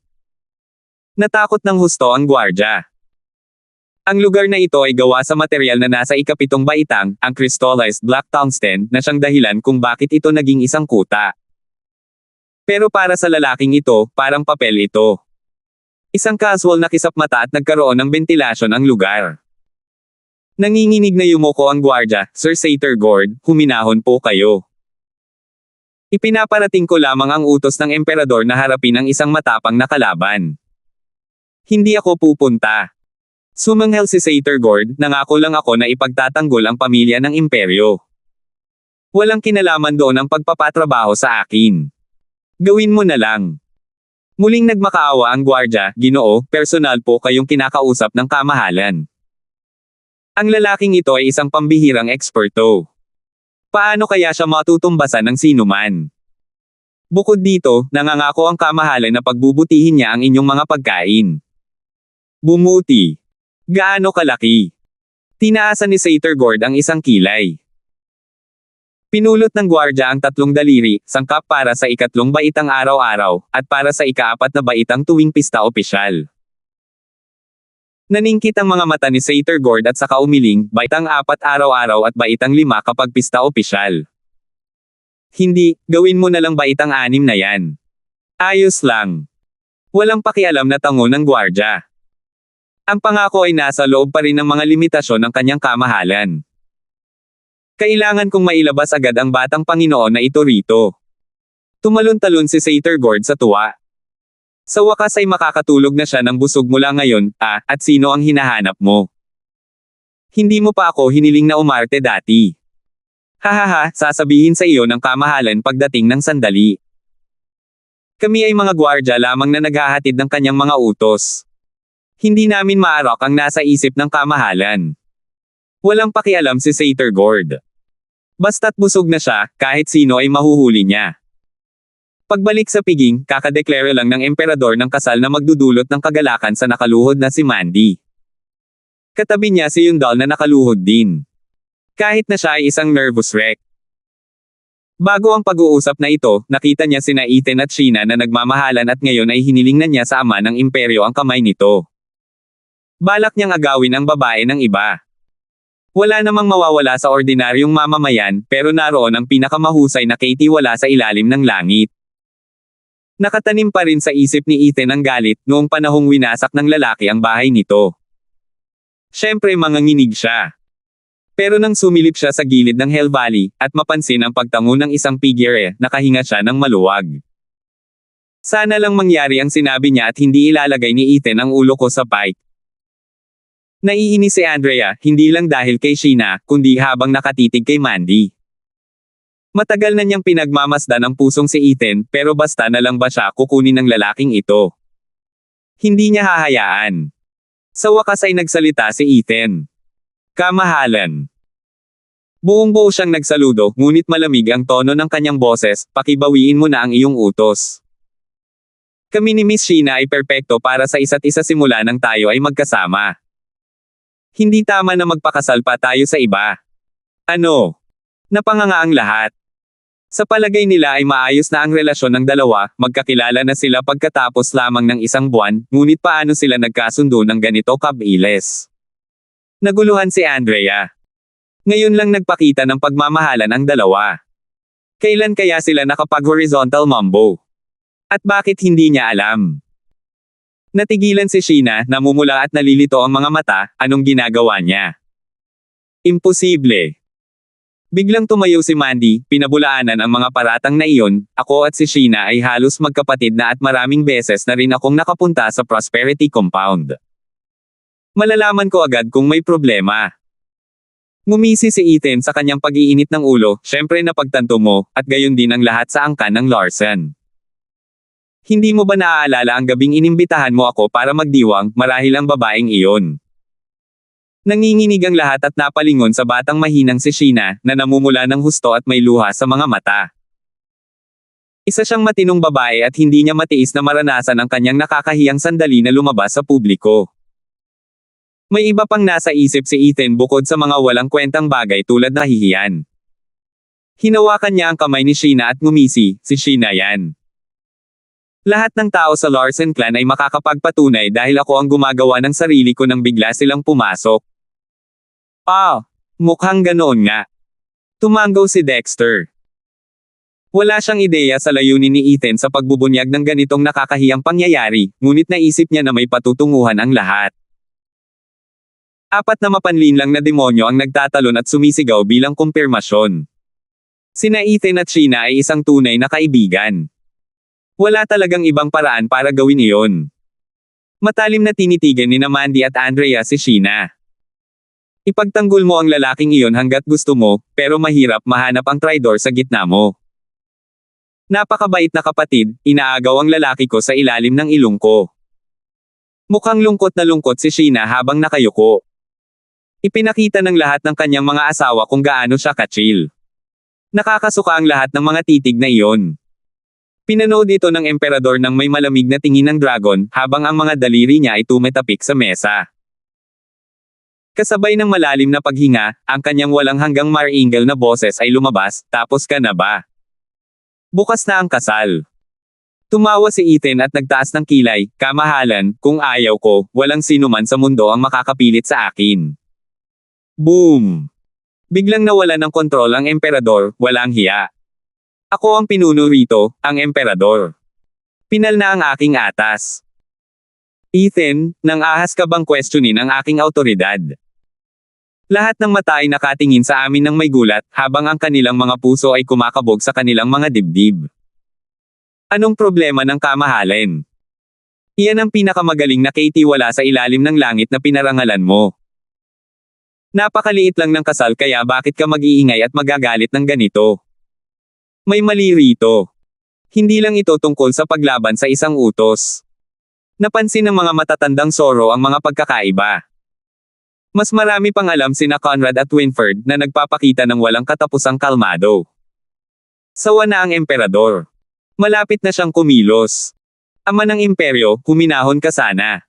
Ako at si Sheena ay magkapatid. Kahit naiisa ang aming asawa, ayos lang. Hindi naman bagay si Sheena sa pangalawang kapatid. Sige, bawiin mo ang iyong utos at huwag mong ibuhos ang iyong galit sa kanila. Natatakot si Mandy na baka may gawin ang emperador sa mag-asawa sa kanyang galit. Ayaw ng emperador, tumahimik ka. Sawa na ako sa mga kasuklam-suklam na ugali ni Ethan. Seryosong pananakit sa delegasyon, pagsira sa tahanan ng isang prinsipe, pagsira sa aking autoridad, paglapastangan sa korte, pagiging mapangahas, arrogant at marahas. Sa isang napakagandang araw, gusto ko siyang gawing manugang ko, ngunit tinanggihan niya ang aking utos. Ang isang kriminal na tulad niya ay isang salot sa lupaing ito. Sa kanyang galit, sunod-sunod na krimen ang ibinuhos ng emperador sa ulo ni Ethan. Napakarami niyang naipon na kahit 100 kamatayan ay magiging napakagaan na rusa. Sina Ethan, Winford at Conrad ang pinakakalmado, matapos masaksihan ang lahat ng nangyari. Kung gusto ng isang tao na mamatay ang isang tao, hahanap na lang siya ng dahilan para gawin iyon. Maaari kang itaas ng emperador, mapabanal ka, ngunit maaari ka ring ilibing, gawing demonyo ka. Lahat ng ito ay nasa kapritsyo ng emperador. Kung gusto kanyang bitiin, hahanap siya ng dahilan, huwag kang mag-alala. Nakakatawa kung paano ito bumagay ng husto kay Ethan, na noon pa man ay tinatawag na demonyo ang sarili. Napakadali na talagang maghanap ng mga pagkakamali. Habang ang prangka na si Quanrong ay nakatingin ng natigilan. Sabi ko, bakit mo siya hahayaang mabuhay kung isa siyang kriminal na nakatakdang hatulan ng kamatayan? Hindi ba dapat tapos ka na sa demonyong ito sa sandaling matagpuan mo siya? Ngumisi si Ethan, mukhang wala akong pakialam sa kamahalan. Walang saysay ang pananatili rito, tara na. Umalis si Ethan kasama ang angkan ng Larson. Boom! Hinampas ng emperador ang mesa, Humph, Ethan, napakataas ng tingin mo sa sarili mo, at hinahamak mo ako. Hindi ka makakatakas ng ganoon kadali. Nako! Sino? Nagtataka ako, sa buong Titans ang may kapangyarihang pigilan ako. Pangungot siya ni Ethan. Mapagmataas. Kahit na sumang-ayon ang lahat sa loob, may kapangyarihan naman si Ethan na suportahan ang pahayag na iyon. Kumunat ang noo ng emperador at namula ang kanyang mukha sa matinding galit, mayroon pa ring mas magaling kaysa sa iyo. Ethan, napakasama mo. Huwihin mo siya. Kasabay ng isang malakas na putok, isang pulang flash ang sumilip kay Ethan, na sinundan ng isang parang batang boses, matandang ulila, huwag mong kalimutan ang sangkap para sa ika-6 na baitang. 404. Swoosh! Isang maliit na kamao ang biglang lumabas mula sa kung saan, na may sapat na lakas para durugin ang mga bundok. Naghagi si Ethan ng sarili niyang kamao. Nayanig ang mga tenga ng mga bisita dahil sa kalabog. Napilitan si Ethan na umatras ng 100 metro bago tuluyang nakabawi. Kasunod ng malalim na peklat na ginawa niya sa lupa, natagpuan niya na sa kanyang orihinal na pwesto ay isang maliit na mayabang na figure. Sumigaw ang lahat. Saan siya nanggaling? Paano niya nagawang itaboy ang isang halimaw na tulad ni Ethan? Nanginginig ang delegasyon ng Quanrong. Napalunok sila ng malalim sa batang may mapula-pulang pisngi. Sa kabila ng lahat ng iyon, isa na bang kulungan ng mga halimaw ang lupain ninyo? Sapat na ang pagiging kakaiba ni Ethan sa kalikasan, ngayon ay mayroon ka ng mas bata pa. Walang katuturan ito. Bumulong si Quanrong sa loob-loob niya, napakaraming talento ang Titans. Tungkol naman sa 7 bahay, kilala ni na Conrad at ng iba pa ang kakatwang nilalang na lumaki sa bakuran ng pamilyang imperial. Siya ang pinakamabangis sa mga banal na dragon, ang walang talong si Satyr Gord. Handa ng patayin ng matandang ulilang iyon ang munting kakatwang iyon simula pa lang. Kumislap ang mga mata ni na Conrad at Winford. Tama iyan, malakas ako. Inilabas ni Satyr Gord ang kanyang dibdib, tinunog ang kanyang busina at natigilan. Sinabi ng gwardya na magbibigay ng hudyat ang emperador para umatake, ngunit hindi niya inakala na ang pakay ay ang kanyang ninong. Nag-alangan siya, patuloy na nagbabago ang kanyang mukha.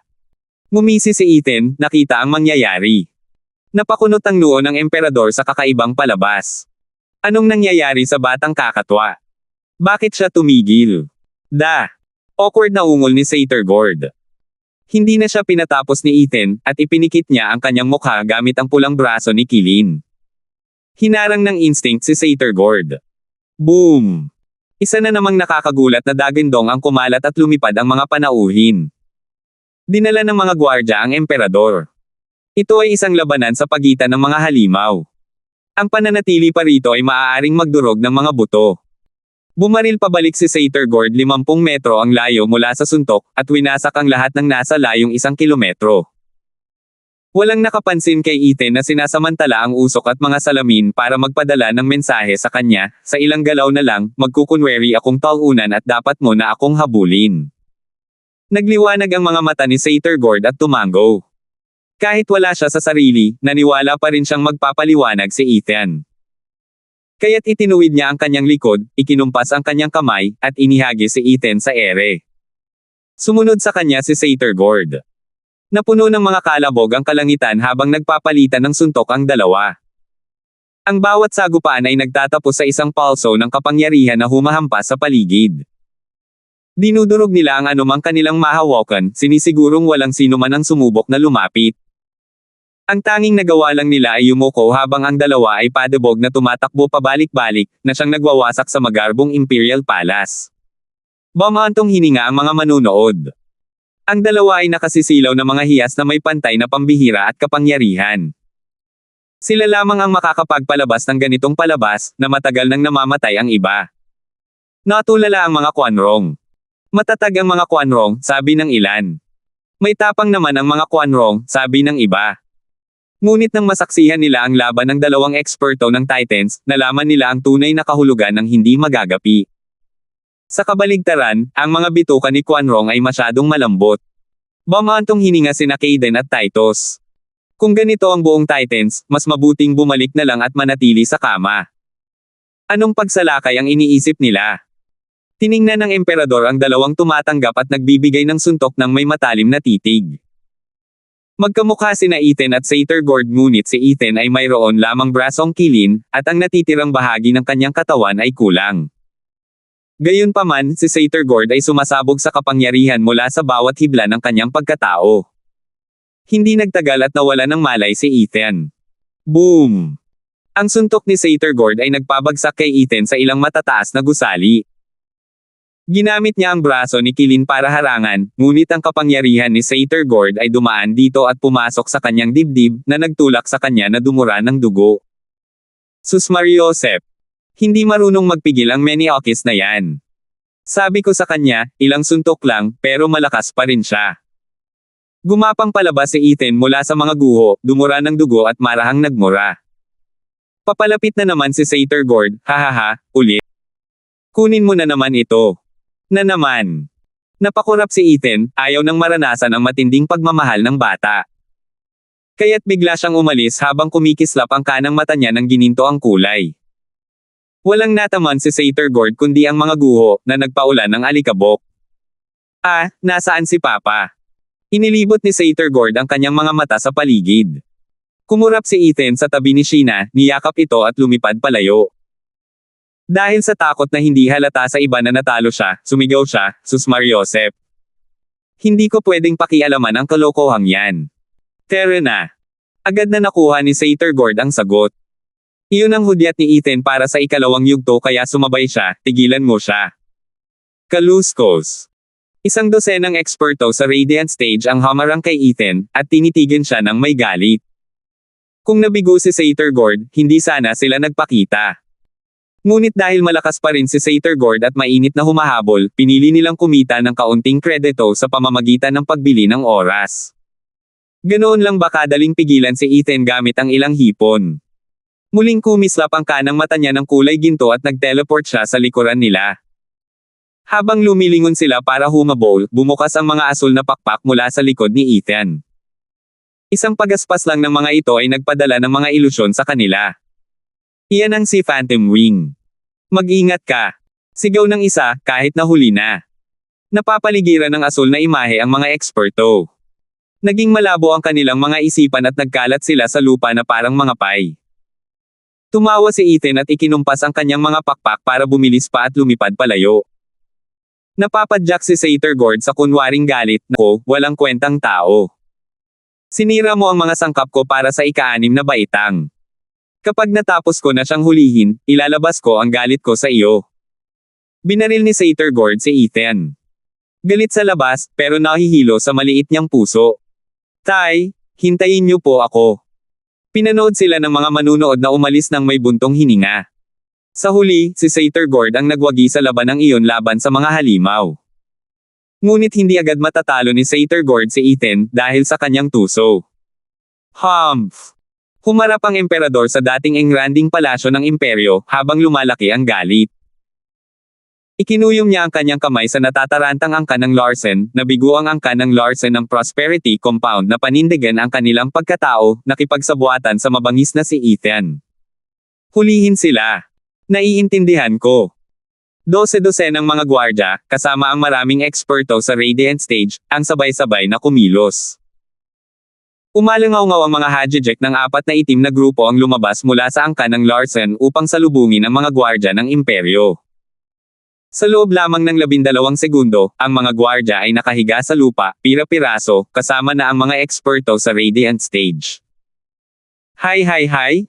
Wala ng Katie wala Kindstone ang angka ng Larsen ngayon, pero kami, ang magiting na demonyong quartet, ang papalit sa kanya. Tanungin ninyo ang amo bago ninyo pakialaman ang mga aso niya. Hindi kayo ang may gawa niyan.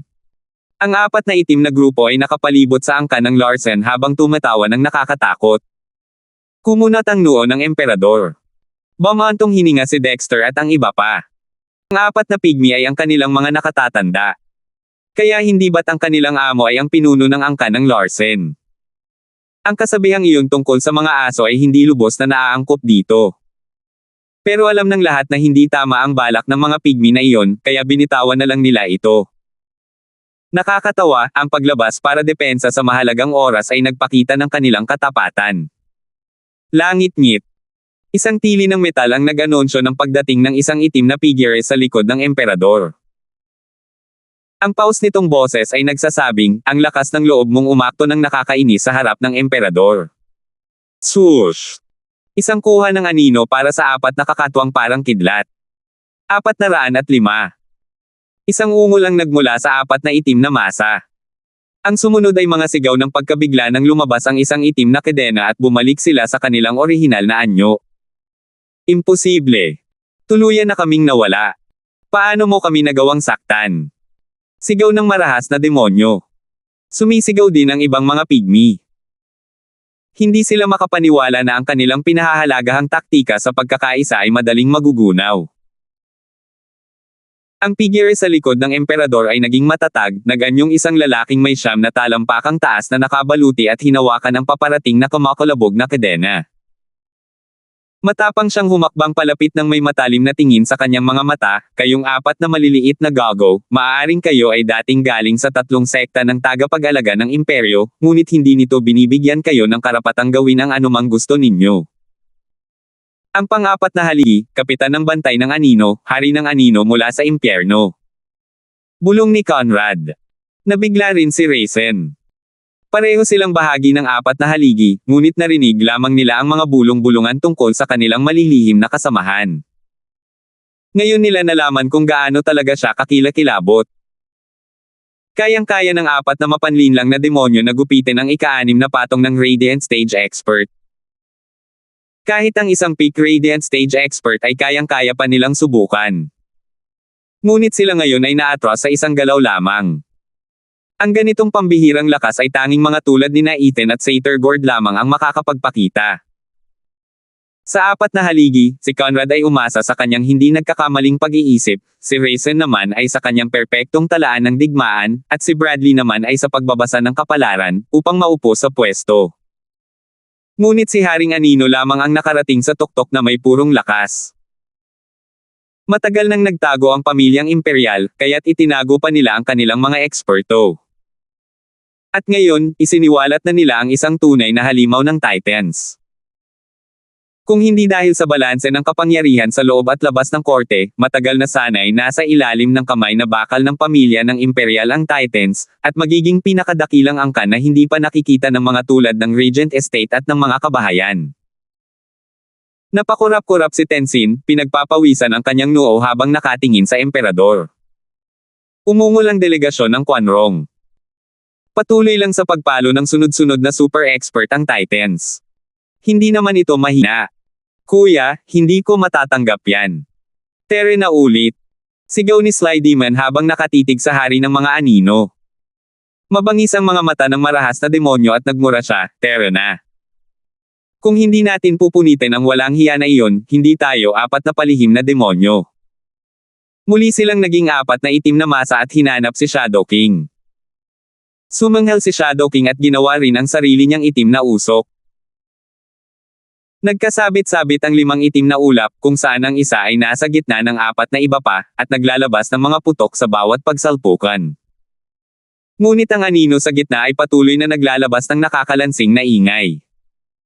Muling lumitaw ang kadena at tinamaan ang 4 na iba pang masa. Nagbagong anyo si Shadow King, nakatayo ng mataas at makapangyarihan sa ibabaw ng dugong nagbubuga ng 4 na palihim na demonyo.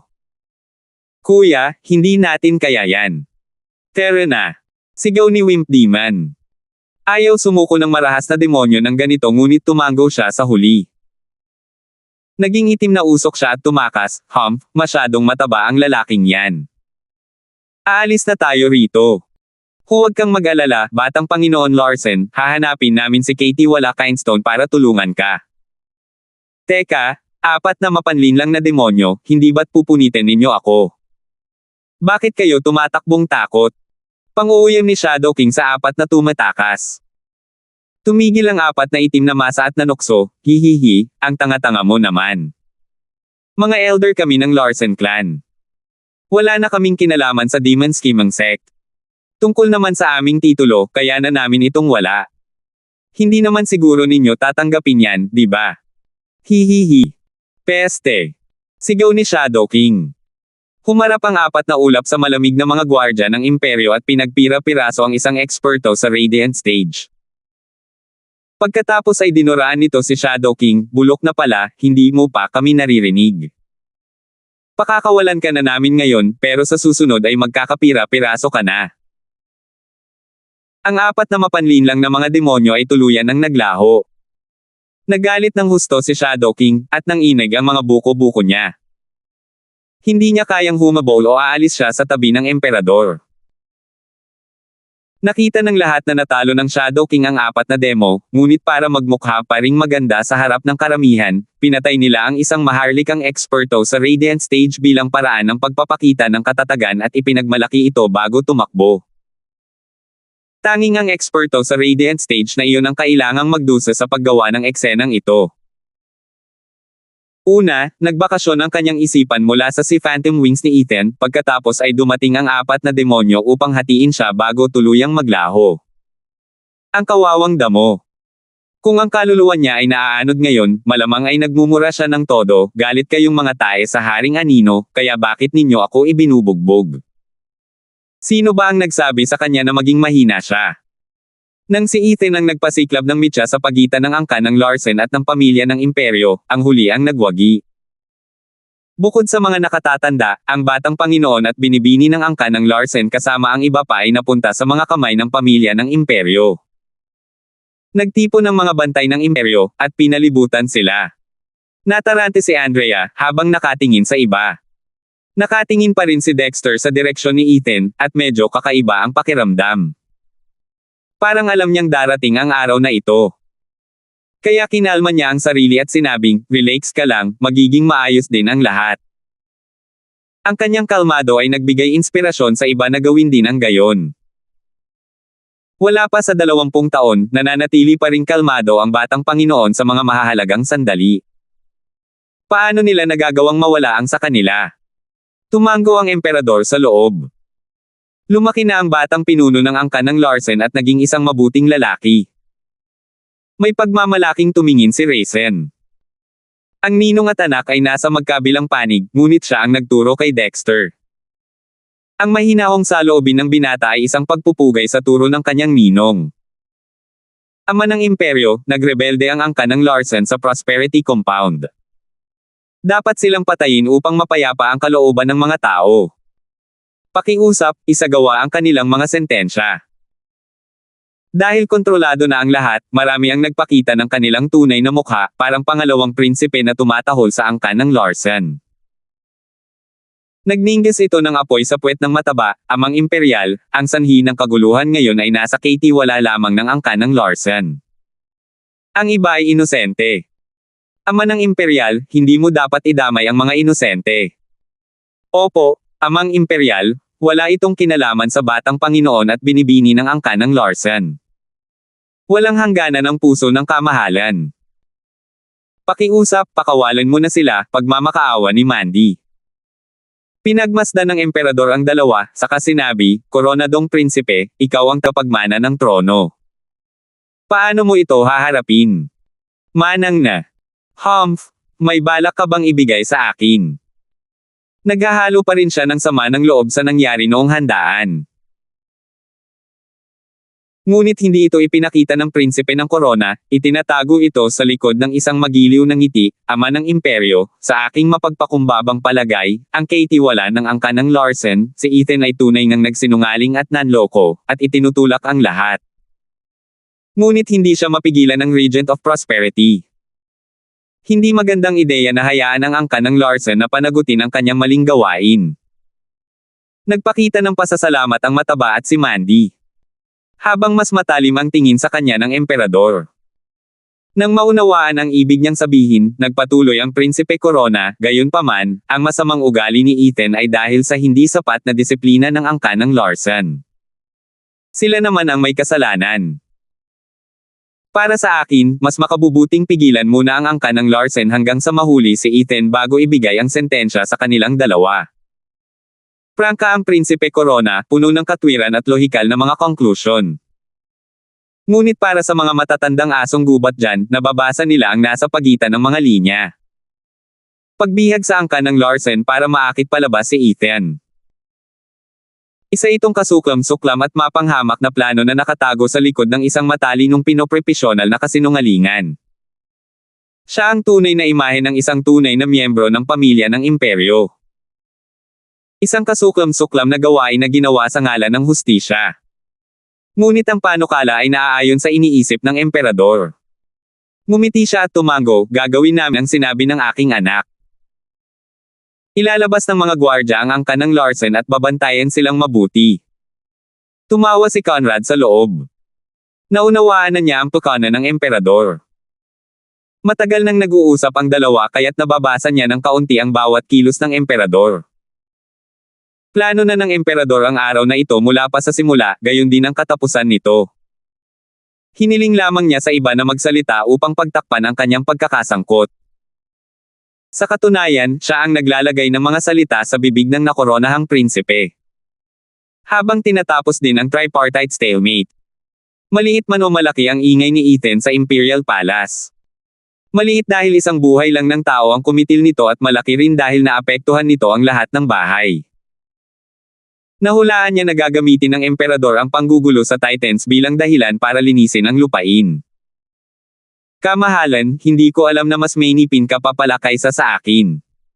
Tumawa si Conrad sa loob. Tiningnan siya ng emperador na parang tugon sa kanyang iniisip, at nakangiting ipinakita ang kanyang pagtawa.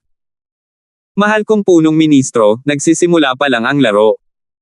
Nag-toast ang emperador para sa malayong si Conrad, habang ang huli ay sumengot at natapon ang kanyang tasa. Kamahalan, hindi po ako matatalo. 406. Kamahalan, maaari po ba ninyong iwan sa amin ang angkan ng Larsen? Lumapit si Winford habang nakayuko. Nagtatakang tiningnan siya ni Tenzin, hindi maintindihan kung ano ang pinaplano ng kanyang mapanlinlang na Keitiwa. Napakalinaw na dahil nasa kustodiya ang angkan ng Larsen, babalik si Ethan para iligtas sila kung makakatakas siya sa paghabol ni Satergord. Sa madaling salita, kung sino man ang may hawak ng angkan ng Larsen ay haharap kay Ethan. Masyadong mabilis at nababalot ng misteryo ang nangyari sa piging ngayon. Pero hindi ba't ang pagharap sa angkan ng Larsen ay nag-aanyaya ng gulo? Bilang Panginoon ng Ari-arian, kinailangan niyang pumunta roon at pamunuan si Winford. Ngunit ang malamig at matalinong tingin na ibinato ni Winford ang nagpaalinlangan sa kanya, at piniling maniwala sa kanyang kaitiwala. Tinitigan ng matalim ng emperador si Winford, hindi lubos na naunawaan ang kanyang intensyon. Sir Leng, bakit ko ibibigay ang angkan ng Larsen sa Regent Estate? Maaari mo ba akong bigyan ng dahilan? Hahaha, kamahalan, ang Regent Estate ang naging pinuno ng mga bahay sa nakalipas na milenyo, na nag-aayos ng anumang hindi pagkakaunawaan sa pagitan nila. Ngayong mayroon ng ikawalong bahay, nasa ilalim pa rin ito ng responsibilidad ng Regent Estate.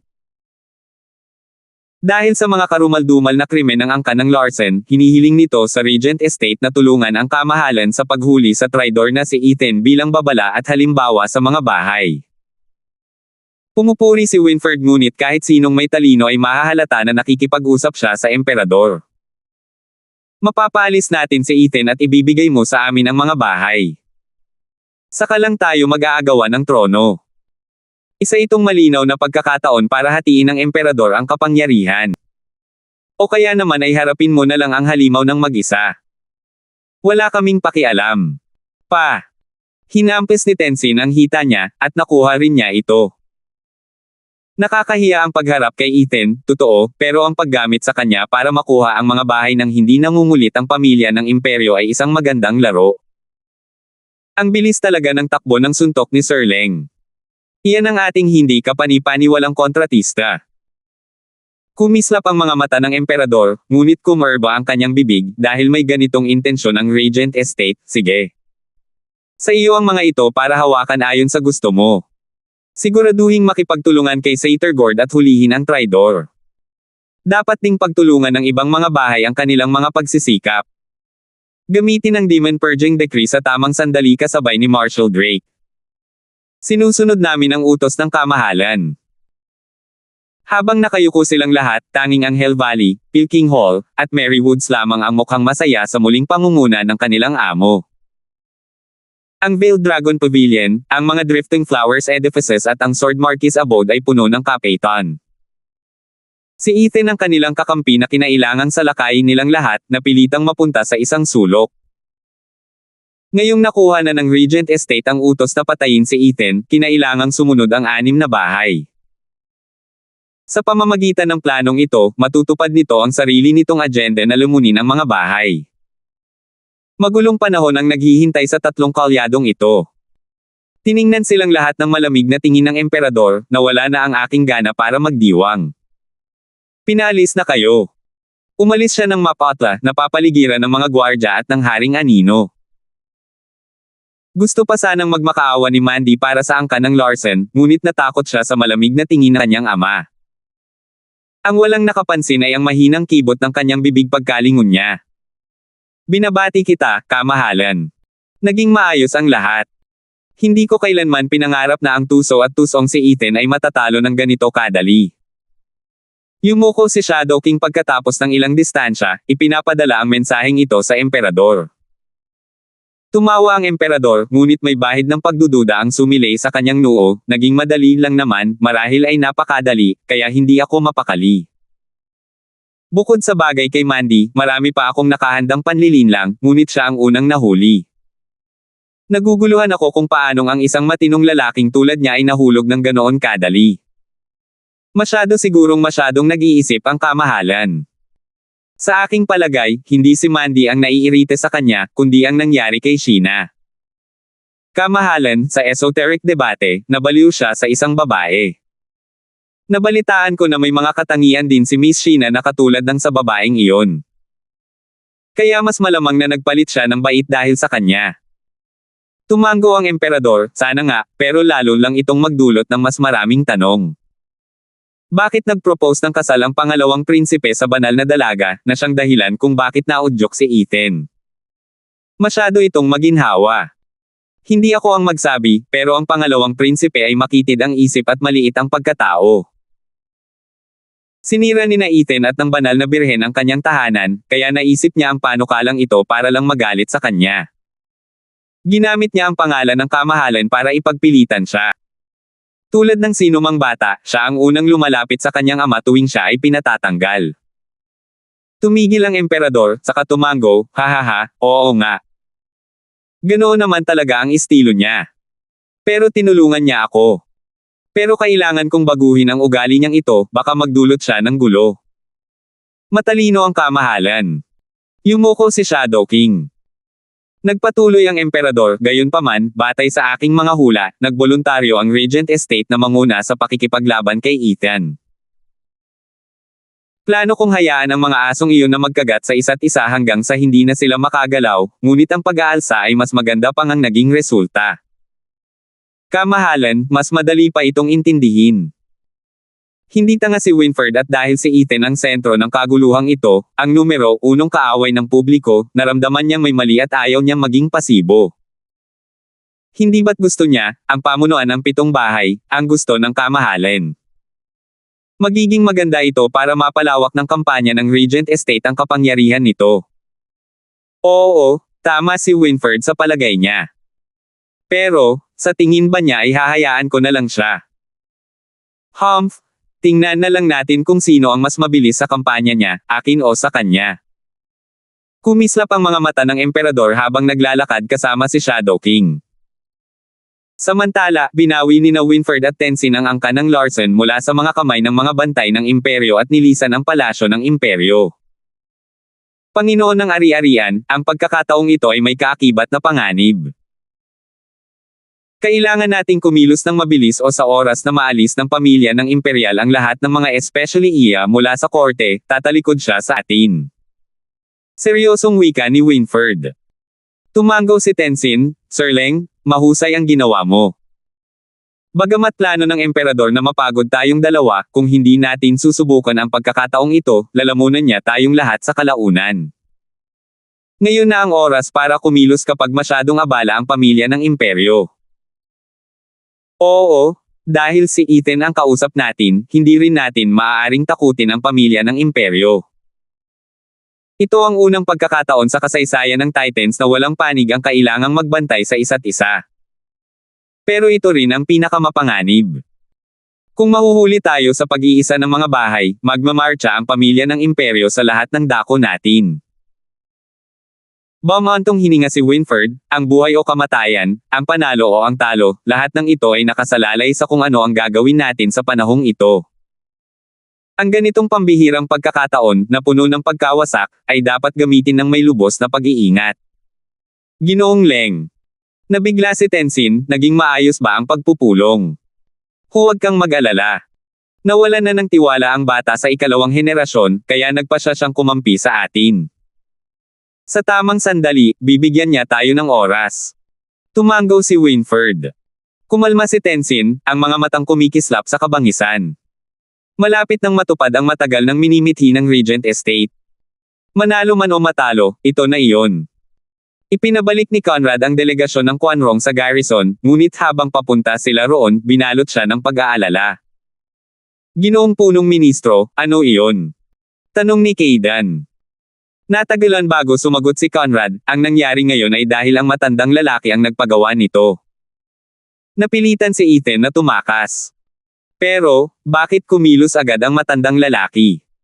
Inihanda ba niya ang lahat? Pinunong ministro, huwag po kayong masyadong mag-isip. Mas mabuti kung mas maraming kaguluhan, para mas madali tayong makalusot, hahaha, ngumisi si Kaidan. Tumango si Conrad ngunit nawala ang kanyang ngiti. Kumikirot ang kanyang puso, kumunat ang kanyang noo. Bakit pinili ng matandang Kut ang sandaling ito para kumilos, gayong naroon ang delegasyon ng Quanrong? Ito ba ay? Umiling si Conrad. Hindi pwede. Nagpapadalos-dalos lang siguro ako sa mga conclusion. Kahit ano paman, habang nagkakagulo ang bansa, lahat ay kikilos at ang lahat ay magiging ayon sa plano. Matanda, gusto mong gamitin ang kaguluhan para sa iyong sarili, pero akala mo ba ikaw lang ang may ganoong ideya? Hindi mo mapamamahalaan ang mga lupaing ito. Tumawa si Conrad. Sush! 100 milya ang layo mula sa kabisera ng imperyo, yakap-yakap ni Ethan ang malambot, maganda, at masiglang katawan ni Sheena habang kumikislap ito sa asul na kalangitan. Nakayuko si Sheena sa kanyang dibdib, hindi mapakali at namumula. Hindi pa rin niya maintindihan ang deklarasyon ng pagmamahal ni Ethan para sa kanya, na dahil dito ay nilalabanan na nito ang imperyo. Para sa isang inosenteng babae, ito ang pinakaromantikong bagay sa mundo, ang tibok ng kanyang puso na parang baliw.